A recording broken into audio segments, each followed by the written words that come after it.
ladies and gentlemen, please welcome Executive Director of the Nobel Peace Center, Kjersti Flagstaff.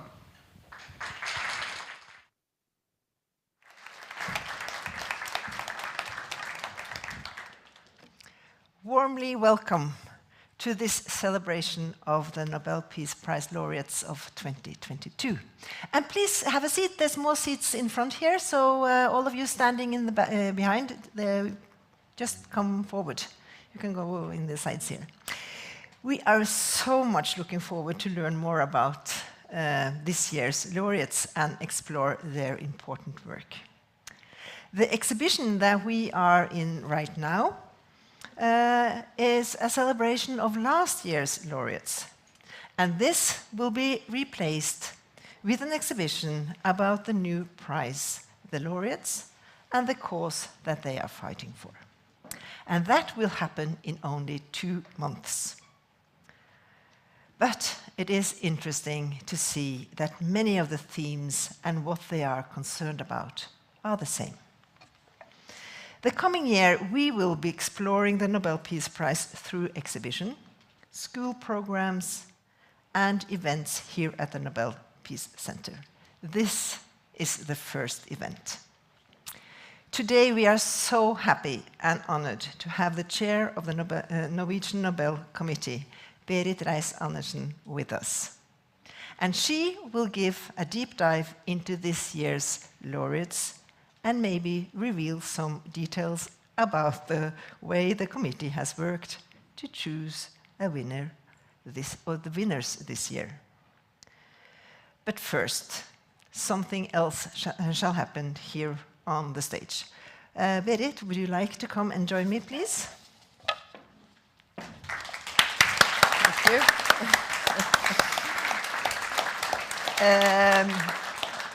I know you have had a very, very busy day yesterday. You made a huge amount of interviews, and so we're very happy to have you here on the stage.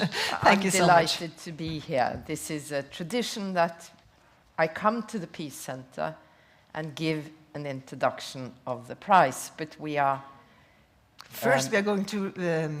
reveal something new. Yes, we are. The laureates, when they come to Oslo in December, they will get 3 things. They will get the Nobel Peace Prize money. They will get, of course, a Nobel medal, Peace Medal, which you have a little replica of on your... It's a lovely piece made by the artist Gustav Vigeland. But mine is not in pure gold, as the Nobel medal will be. And it's going to be made now at Kongsberg in a few weeks. Yes, 3 of them.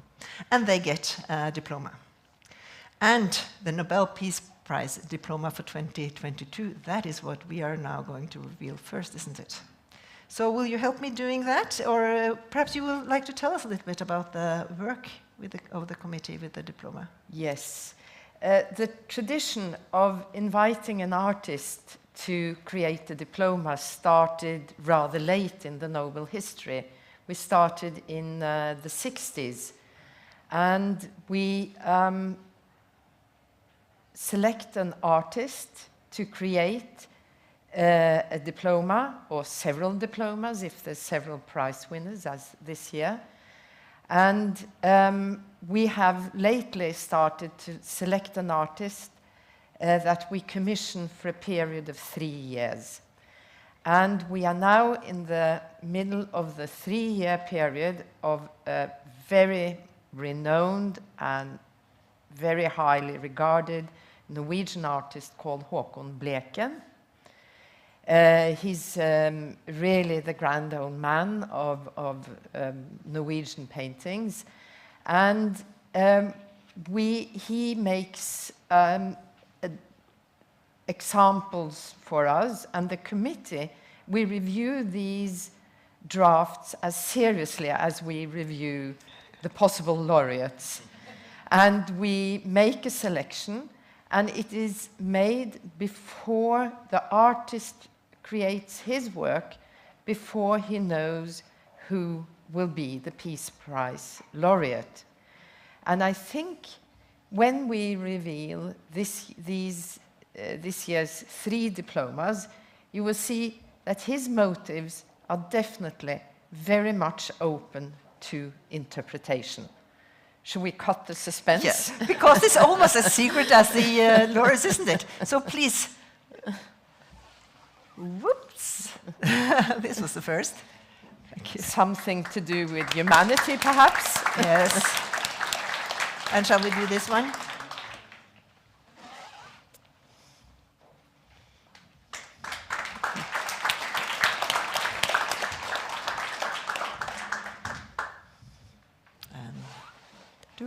Oops.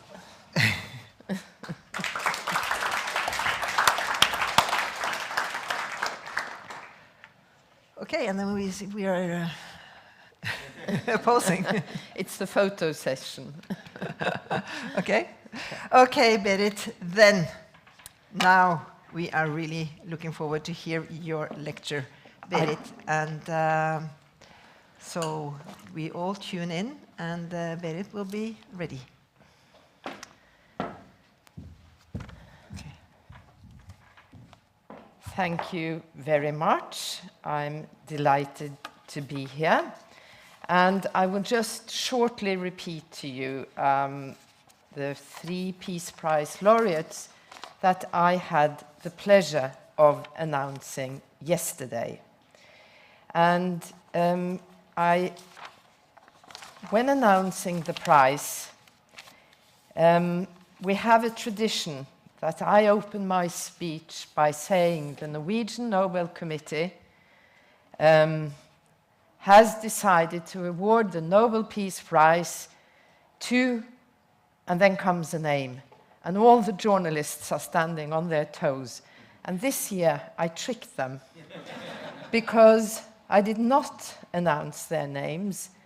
I said the Peace Prize is to 1 individual and 2 organizations.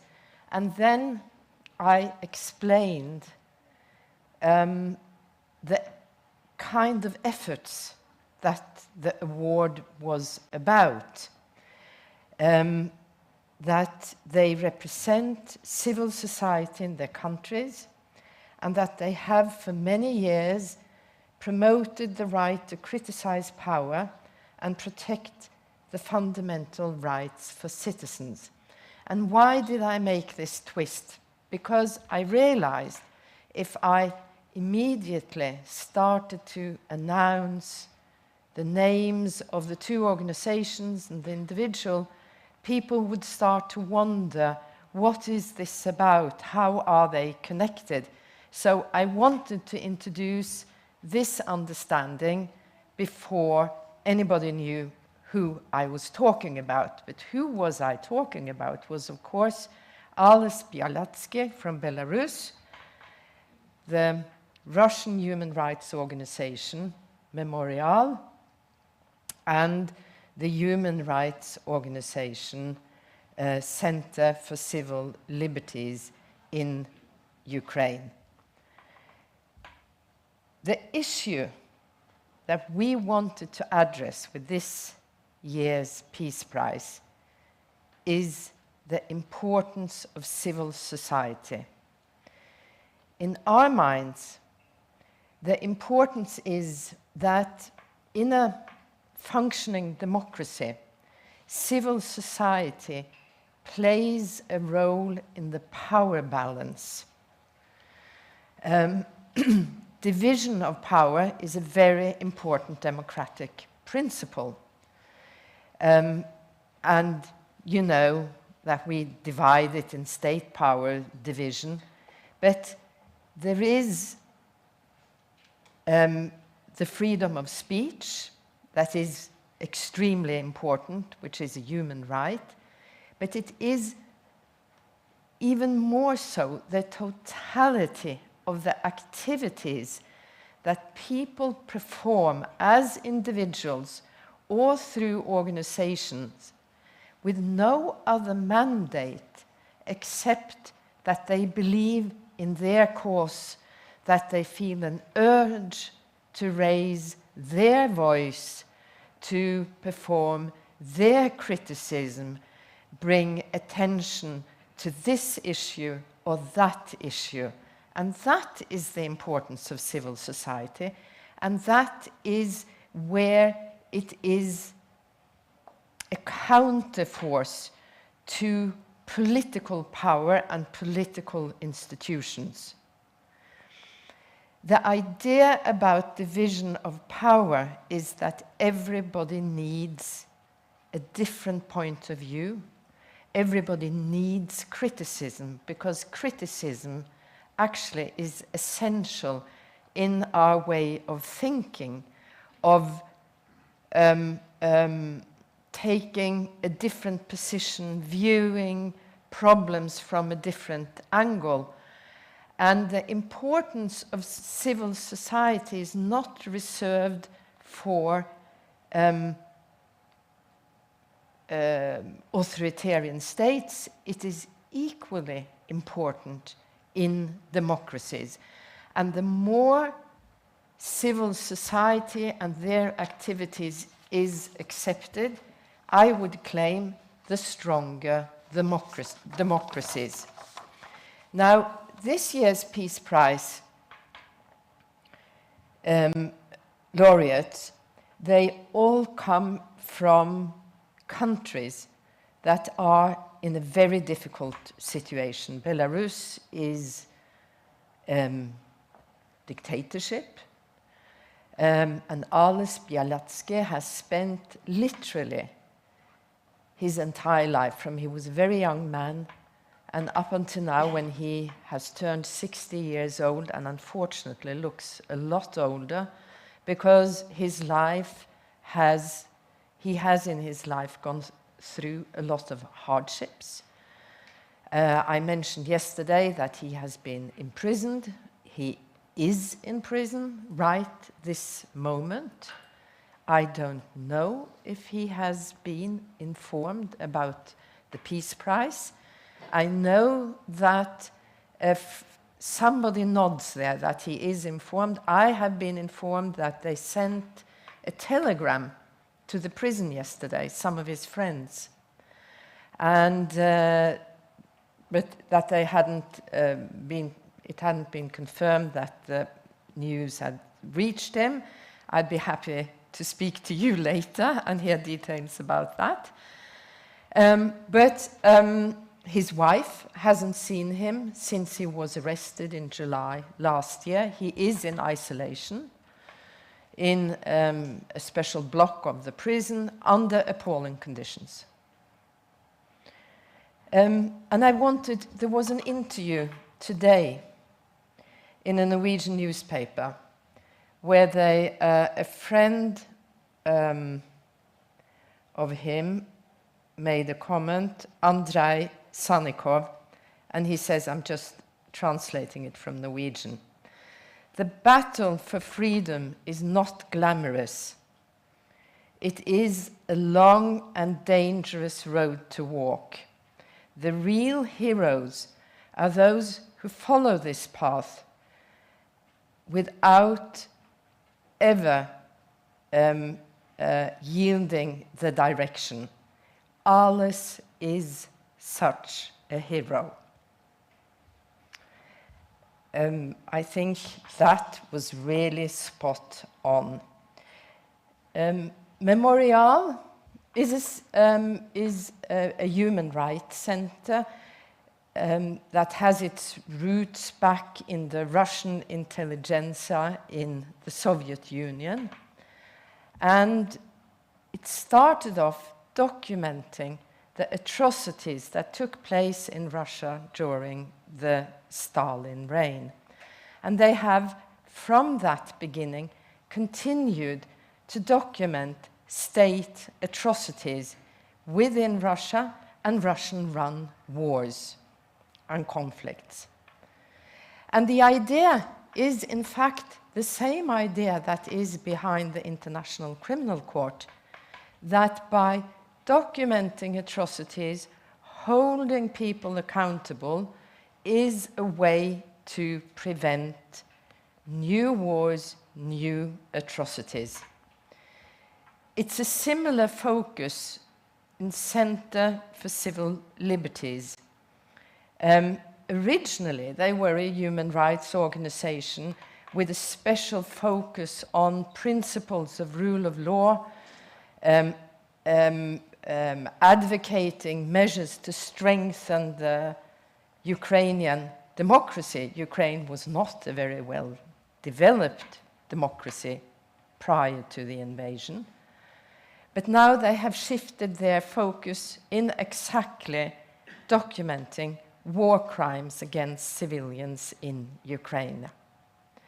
And what connects these two organizations and Bialatsky together?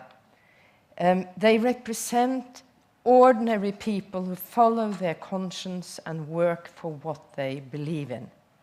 And that is a very important message to all of us, because anybody can take that platform. They work for the same values, the same goals, democracy, human rights, rule of law, anti-militarism. And they work for these goals, disregarding the borders and the different regimes in their home countries. So we would like to show a unity between civil society that is separated from the political regimes they are operating under. And this is also between neighbor states. So the term in Alfred Nobel's will that we can honor people who work for fraternity between nations is truly spot on when it comes to this year's Peace Prize. Yesterday was a day, of course, very moving. It always is very touching to announce the prize, contact the laureates, and even more, listen to the comments. Of course, there were very critical comments from Belarus and from Russia, from the more apparatchik representatives. I was surprised by one comment, and I hope it's not very authoritative, from Ukraine that said, how can the Nobel Committee award a prize to people representing those who attacked us? And this is exactly the point. Civil society represents themselves as individuals, as people, as their organizations. They are not representatives of the state. They are something separate. And also the commentator said it is Zelensky who should have had the prize because the road to peace is war. This is a statement. It's not the first time that kind of statement has been made, and I'm not going to discuss the meaning of the statement itself, but the terms of Alfred Nobel's will is very clear that we can never grant a peace prize to a person or an organization because they are running a war. Even if it is a just war where you are defending yourself and you are, have the right to do so according to international law, and you have been attacked by an aggressor, as is the case. That's just outside of our scope. But the Peace Prize has often been awarded to people who, in fact, have participated and been responsible for wars. But when they have received the Peace Prize, it is for their efforts. The most famous one was the Oslo deal and the Middle East Prize to Menachem Begin and Arafat, and I'm sorry, I got the blank point in my head. Peres. And also, when Nelson Mandela got his prize, William de Klerk shared it with him. He was definitely a representative of the perpetrator, of the aggressor. But the award was for changing a position and taking a stand to create peace. And that is something profoundly different than being active in warfare. Okay, I think I should close now. We don't have very much time. But I would like to say that in a few months, we will receive representatives of the 3 laureates. Now, of course, I still have a hope that we maybe will be able to receive Ales Bialiatski. And I think we have really disturbed the Belarusian authorities, because to have the world's attention upon you because you are keeping a Nobel Peace Prize laureate in prison, and even in prison without having been convicted for a crime or had a trial, is an embarrassment. To release him and let him travel to Norway and speak may also be an embarrassment. So the best thing we have achieved is perhaps creating the dilemma. Memorial is in fact shut down recently, which is very sad because they have been operating for a long time in Russia. They have never been very high regarded by authorities, but I think it is very symptomatic that they were shut down months before the Russian invasion in Ukraine. I think there's a connection. And I was asked so many times yesterday, now I will close, but I would just say this. Is this a prize against Putin? No, it is not a prize against Putin. It is a prize for civil society. But Putin and any other authoritarian state leaders are drawing attention to themselves when they make state enemies out of people who are simply speaking their minds and advocating human rights, democracy, and rule of law. And that is what it is all about. Thank you very much for your attention.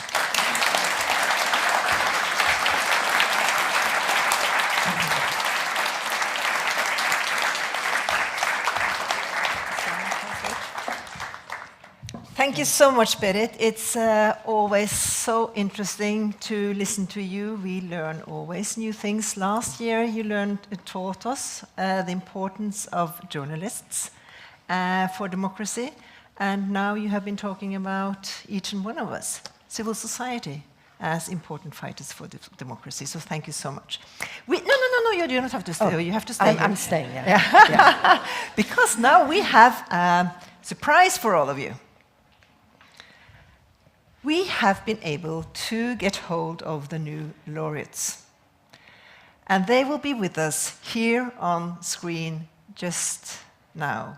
Of course, Ales Bialiatski, he will not be able to attend on link because, as Berit said, we don't even know whether he knows he's got the prize and he's in prison. But we have representatives for the 2 other laureates with us, and they will be with us on screen as hello. Hi. It's lovely Hello. to see you. Hello. Hi. Tatiana Blushkova from Memorial Human Rights Organization. Hello. Hello. Hi. Hello. Warmly welcome. And Alexandra Romantsova from the Center of Civil Liberties. Hello and warmly welcome to you as well. Hello. Congratulations. How was yesterday, Tatiana? Would you like to start? Yes. Well, I would say that yesterday was a kind of a blur to us. Of course, we didn't expect it at all. We all were in shock when we got numerous congratulations from different sources, while our colleagues in Moscow were waiting in a courtroom to learn whether the authorities have the right to confiscate our office in Moscow. And further during the day, things got back to business as usual because our office got confiscated. And we think that it can be viewed as the Kremlin's response to the fact that Memorial was one of the Nobel Prize winners. So, Tatiana, this is Berit Reiss-Andersen speaking. I'm the chair of the committee. I have a question for you. Do you believe in a fair trial concerning the issue of whether you remain closed down, or do you believe that it is politically rigged so the outcome is already evident? The judgment on the liquidation of Memorial, of two memorial organizations, has already become final earlier this year, and we do not believe it was any kind of a fair trial, and the outcome of the trial was absolutely predictable for us, and we do not.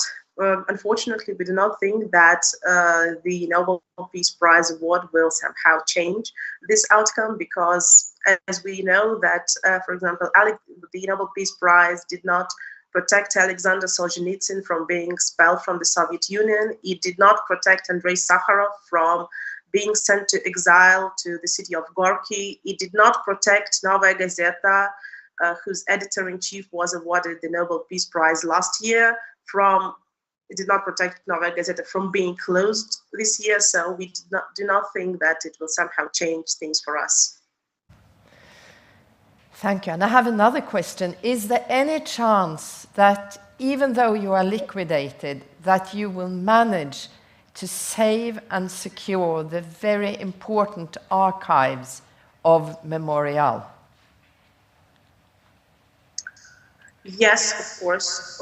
We hope that we will manage to. We already have conducted a lot of work in order to protect our archives, and we hope that we will be safe and we will be able to continue our mission and to work with the archives and to even fill them with new items. By the way, that yesterday, the day when we were awarded the Nobel Peace Prize and our office in Moscow was confiscated, two exhibitions were opened. Two exhibitions based on memorial archives were opened, one in Tbilisi, Georgia, and one in Syktyvkar, Russia. So we still hope to be able to continue our work and promote our mission. Thank you. Thank you. It's easy to understand. It feels like a mixed blessing today with all the attention also. Alexandra Romantsova, hi to you, and congratulations also. Hi. How was your day yesterday? Thank you. Oh, that was really hard day because we just wasn't in trip. We back from Warsaw from Warsaw Human Dimension conference. So all journalists trying to catch us, and we was in train. That was really hard with connection. But for us, it sure started to be a huge surprise because sure whole the Ukrainian population now is fighting, and our work it's like started not only in 2014 when war started. We started work before, but we just not expected. That was really big surprise.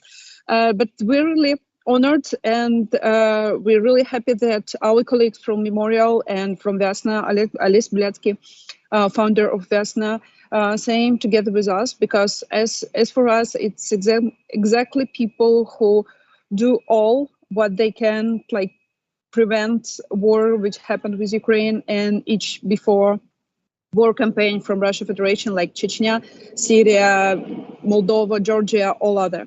So we really honored to be together with them and have this prize. That's so good to hear. Thank you. Could you tell us about the reactions to you winning a share of the Peace Prize?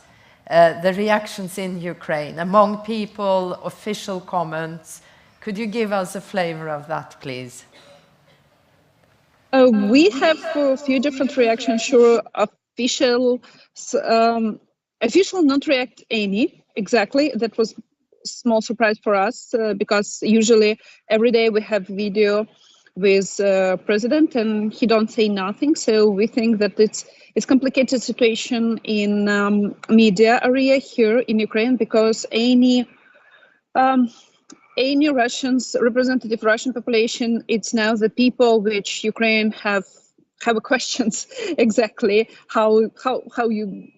what happened inside your country that Putin can speak from your population and can speak by guns. So that was a lot of people don't have any idea exactly about what exactly work Memorial and how work Ales Bieletsky together with Vyasna.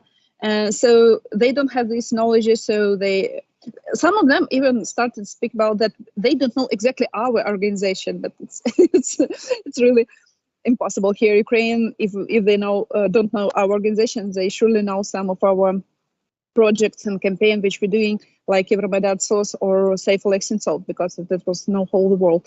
And so it's big question here, as for me, because they don't have enough information from one side, from other side, because there is not exist like simple answers. What kind of responsibility each representative of the Russian population in this war, but exactly these people from Memorial and from Vyasna, I'm surely know what they do in last 8 years. So we prepared to speak about that. Like half of our we'll have our first press conference here for Ukrainian and international media which come in here in Kiev, which work in Kiev. So we will try and explain, because for us it's really important that Ukrainians believe in human rights defenders everywhere and feel that human rights like standards need to be for democracy in Ukraine when we're in war and when we will win. And that's often a consequence of, or an effect of the Nobel Peace Prize and being a laureate, that people will be very much interested in listening to your cause and what you're doing. So, perhaps the role of civil society and your work in Ukraine and Russia and Belarus, where you have the same values and same, as civil society organizations, you have the same values and same goals, will be more clear to people, perhaps. We'll try explain, but it's not only about like even values, if about even strategical decision, what kind of society we want. And healthy society, for our mind, it's a society which remember that human dignity and human rights is for all the people.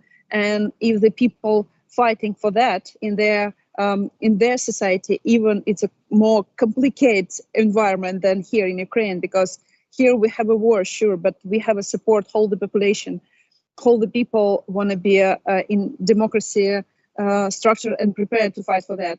But inside Belarus and inside Russia, it's more complicated because not many people, as for me, not like I want, like support human rights defender organization and other people who are trying to bring democracy values. So we really want to communicate about that. It will not easy for us, seriously, but we know that Ukrainians more likely understood that, I hope. But that is one of the reasons your organization received the Peace Prize, is your efforts also to educate your own people. So thank you very much.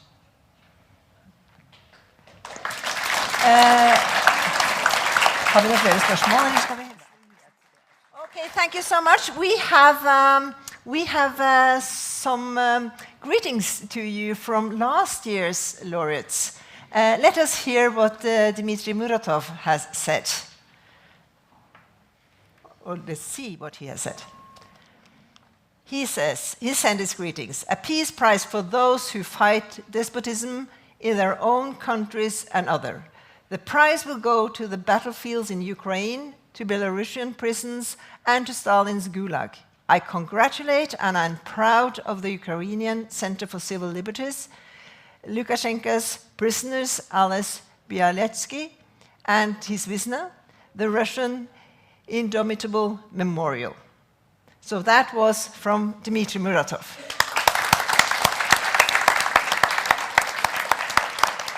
And then let's hear what Maria Ressa sent us over the phone.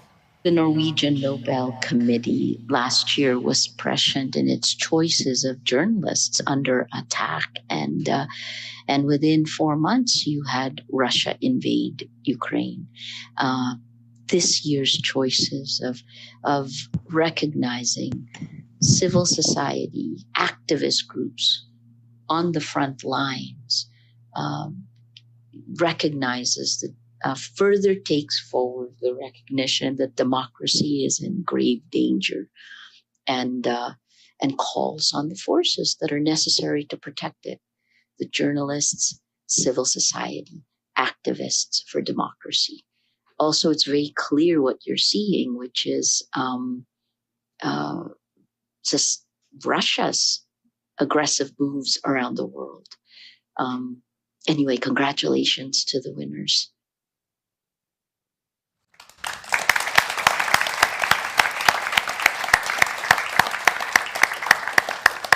Again, Tatiana and Alexandra, thank you so much. Congratulations. And we look forward to seeing you hopefully in Oslo here in December. Thank you so much for being with us today. Thank you. Thank you. And again, thank you to Berit. And now we will, as you see, we are setting the stage for a panel discussion about the theme of this year's prize. The panel will be moderated by my good colleague Ingvild Bryn Rambøll. Give her a warm applause. And you will introduce the panel. And now Thank you, Kjersti. And you are among the panel, so I invite you to take a seat over here, together with Henrik Urdal, Director of PRIO, Peace Research Institute of Oslo. And together with them, Inna Sangatsieva. She is Director for Europe and Central Asia in the Norwegian Helsinki Committee. And there you are, Inna. Welcome.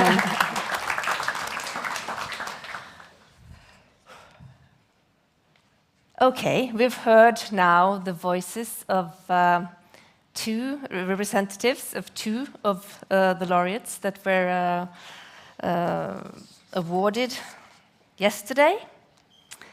But we are missing one. So I want to start with you, Inna. You are a personal friend of Ales Bialetsky. You've met him several times.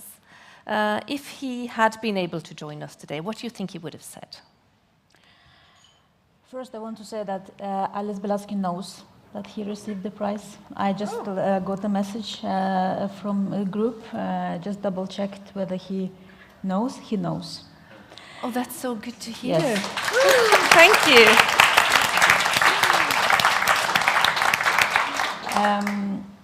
You know, Alice is one of the most wonderful persons I know. I met him back 2006 when the Norwegian Helsinki Committee gave him our Andrei Sakharov Prize.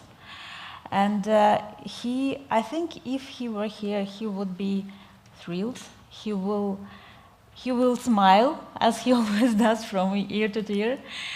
And, but he will also give the message as well to the people he works together with and to the Belarusian society that this prize is also sharing with all the people in Belarus.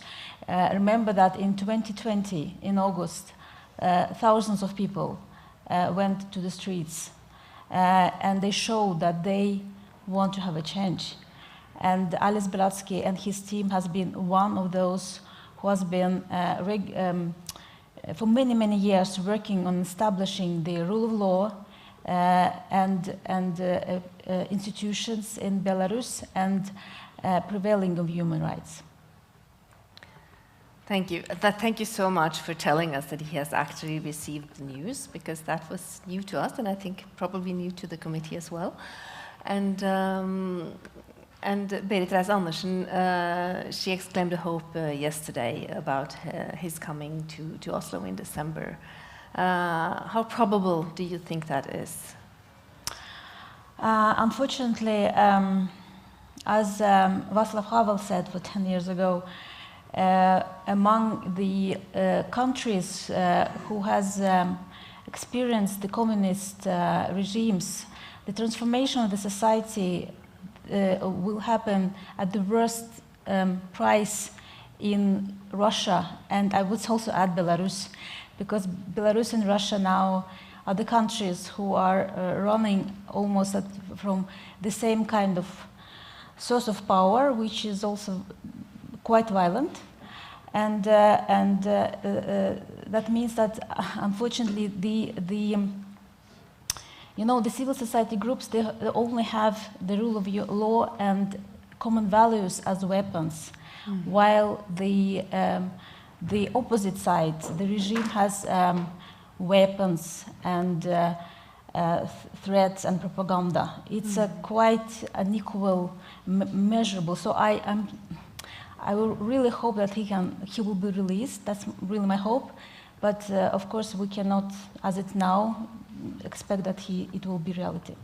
Do you think the prize might have a positive effect on his situation? Just short on that. I think that the prize has a tremendous signal for the whole society. That's very important.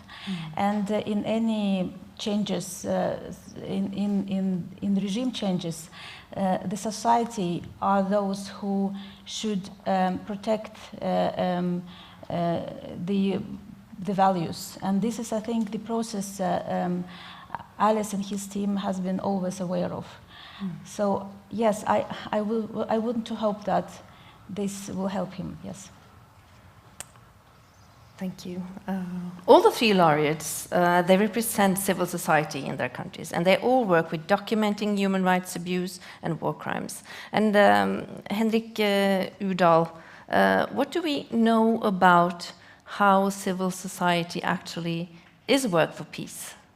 Well, first, if you may allow me, I would like to congratulate the three winners, and also as representing a research institution and a researcher who's been trained to be, critical. It's difficult to be critical of the committee these days, because I think it was it's not only a good prize, but it's also a very well-motivated prize. So from our perspective, this was exceptionally welcome.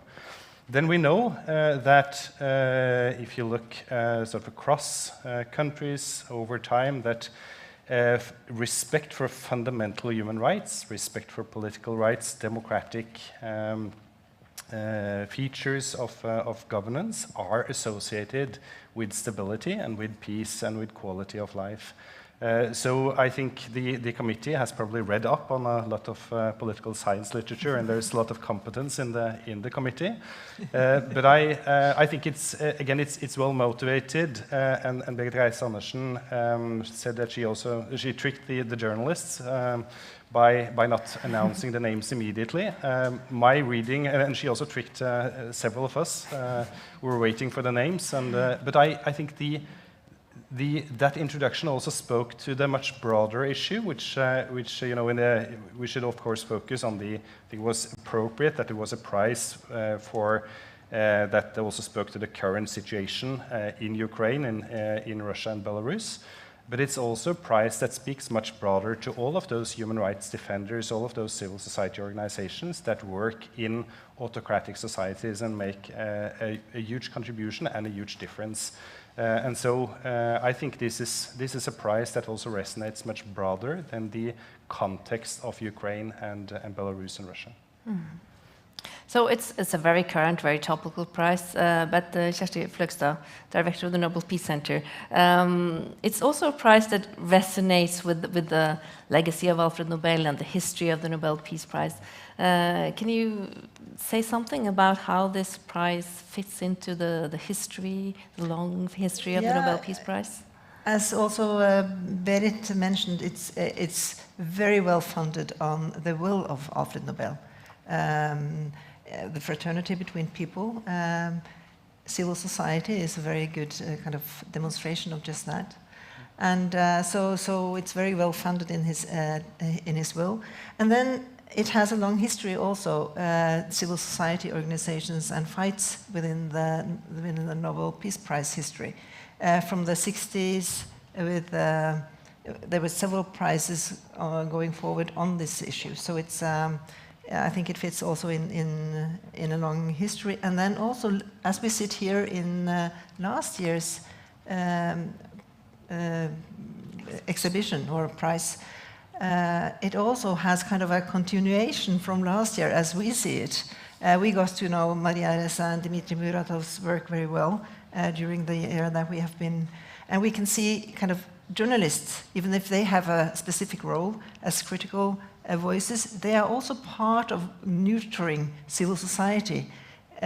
So the interlink between people and the critical voices is kind of taken even further in this year's prize, I see. And Maria Ressa has been very concerned about the development of democracy. Research shows that 70% of the world's population today lives in autocracies or dictatorship countries. And she is afraid, and many of us are afraid, that this is going the wrong way. So to kind of fight for that and help kind of democracies thrive further, civil society will be very important going forward. So I think the Nobel Peace Prize this year is shining a light on a very, very, very important issue in our time. Henrik Udal, can you say something about what kind of signal this prize is sending out to especially autocracies in the world and the civil society role there? So the committee was, and Berit Reiss-Andersen yesterday was clear on the prize not being against anyone, but of course it is a prize to those who work against the agendas of the autocrats, and I think this is a message that is being clearly received. I don't think it is going to change anything overnight, but it is a very strong signal to be sent. And then I think there is another dimension of the prize yesterday that perhaps did not get as much attention as it should, and that's the other sort of pillar of the rationale for the prize, and that's the documentation and the systematic collection of data of human rights abuses, of atrocities, which can also feed directly into both reconciliation processes, but also to legal processes, for instance, under the auspices of the International Criminal Court, the ICC, which is already in Ukraine collecting evidence. So I think this is an important part, and again, a continuum also from the prize last year, with the importance of documenting, of making available the evidence that comes out of this important work. Yeah, not only documenting, but also making it more difficult for leaders to rewrite history by hiding all those evidence, which we have seen examples of in the countries of last year's laureates as well. Would you like to say something about that, Ina? What I'm thinking about is that this prize is also an important symbol for in the processes which these countries are going through, and it's also concerning the whole post-Soviet era. It's empireful and search for identity and building a new common values and new understanding of what will be our common issues. And if back to empire and what actually both Putin and Lukashenko want, to bring back to the wars and empire common realities. But I think we are now, and again, this prize is also a very important symbol for the new era, that these people are that people which have not been seen during the Soviet regime, I mean Soviet time and empire, now it's their time. And people come with demands for protecting human rights, building institutions, documenting and demanding the authorities to follow human rights. That's a very important signal, and human rights can be this common platform for us to unite. And that's also been said both by Ukrainian colleagues and from Tatiana Glushkova, was that it's also a matter of Nobel, and Andrei Sakharov.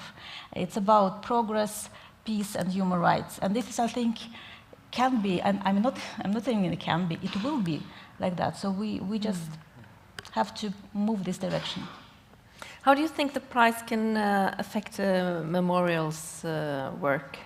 I spent a lot of time reading reactions from Russia and Ukraine and Belarus and other places. And 99% is just overwhelming. And of course, reactions are different. But if I will say one thing, is that now we got a hope. And when everything is dark, and when you understand that you fight and fight and fight, it's getting worse and worse and worse. You don't think, oh, now I just can't bear it anymore. And suddenly you get the hope. So I think this were a lot of people suddenly started to discuss it again. And it's like new muscles to bring together. Is it also more difficult now to close down the offices and hide all the documentation and store it away? Yeah, but Memorial is not organization per se. The Memorial is a community of society. It is very, it's because they have been like vaccinated, like got this vaccine of the totalitarian understanding.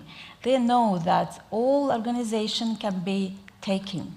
That's why people get networks, horizontal networks, and they don't build like organization as we understand it here.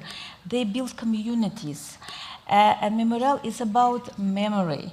It's about ancient history. It's about understanding past and go to the future. And these are people who are, Memorial have maybe 60 to 70 communities, and these networks will not disappear. I mean, you cannot just erase. I mean, what people decided in Kremlin doesn't mean that it will happen. So these people, and I myself from Russia, I remember this time. You cannot just, this memory is inside your family. It's a part of your story, and you cannot just kill all of us. So then you have to really have been quite strong, and Putin is not strong now. And you cannot give the Nobel Peace Prize to all of the human rights defenders, but you can probably give hope to many of them by giving a prize like this. You think so? Yeah, but you know, the many comments I read yesterday was about this is our prize. It's a prize of civil society who has been for years fighting. You know, remember that we have one war which is very visual in Ukraine. We have one war which is not visual against autocracies, people who, they are also soldiers, they also fight. And remember that they fight also real KGB officers, real soldiers, real people with weapon, with electroshock and others. This also should be, you know, kept in mind. This is also another war. And in addition, we have informational war, we have oil and gas wars, and so on. So the civil society now understand that they have, you know, they got the prize because they also know that it's not hopeless. I think it's very interesting what you're saying about the organization of the resistance, and maybe you, Henrik, can say something about what research on civil society's effect on peace. Have you got any practical examples, any examples of situations where civil society have been able to create change? Oh, a lot, and there is quite a bit of evidence that non-violent organizations are even more successful, of course, in extremely repressive regimes.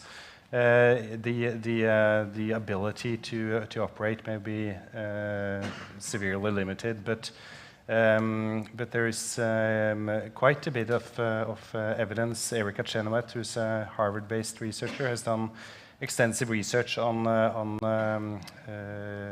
non-governmental organizations and the way that they work and non-violently, and the effect that this has. So it is a myth that armed violence is a necessarily more efficient way of bringing about change. Then I think it is important that these organizations are also appreciating and acknowledging the way that these are bottom-up processes. And I think it was very good to see the reaction now from the Center for Civil Liberties, that they are embracing also the other winners, because I think that was one of the few disappointments yesterday, that there wasn't a clear message coming through from Ukraine that they're supporting these bottom-up, people-to-people contributions. And I hope that this is indicative of a change on the Ukrainian scene, and especially the official one, because these are all organizations that work to strengthen civil society, civil liberties within their countries, and they should be standing together rather than fighting. And now we will have a full year where the role of civil society, where the fight of these brave human rights defenders will have the world's focus. Kjersti, can you say, what was your hope for this year? Well, first and foremost, I hope we will have peace in the region. Not because of this prize, of course, but I mean, this is something we all hope for, that the war on Ukraine will have an end very soon. But from our perspective, we will explore and celebrate the prize. So my hope is that we will be able to shine a light on the different organizations' work, the importance of civil societies, and also on perhaps strengthening movements. So what is going to happen now from our side is, first and foremost, we're going to open this new exhibition, as I said, but we will have Nobel Peace Talks about the issues that we have been discussing here. And then in September, we hope to be able to have the laureates coming back and to our big international peace conference on this issue. And but by that time, I hope we can really get some support for what they are striving for. So that's what we hope, that we can help this prize further. And I want to give the last word to you, Ina. What is your hope for this year? Very short. I also hope for peace as soon as possible, and I also hope to see our friends free and here. We share that hope. Thank you all for joining this session. It will not be the last time we discuss this theme, as Kjersti said. Give them a big hand. But before we end, okay. I want to thank you all for coming today to celebrate this year's Nobel Peace Prize, and I wish you welcome back to the Nobel Peace Center.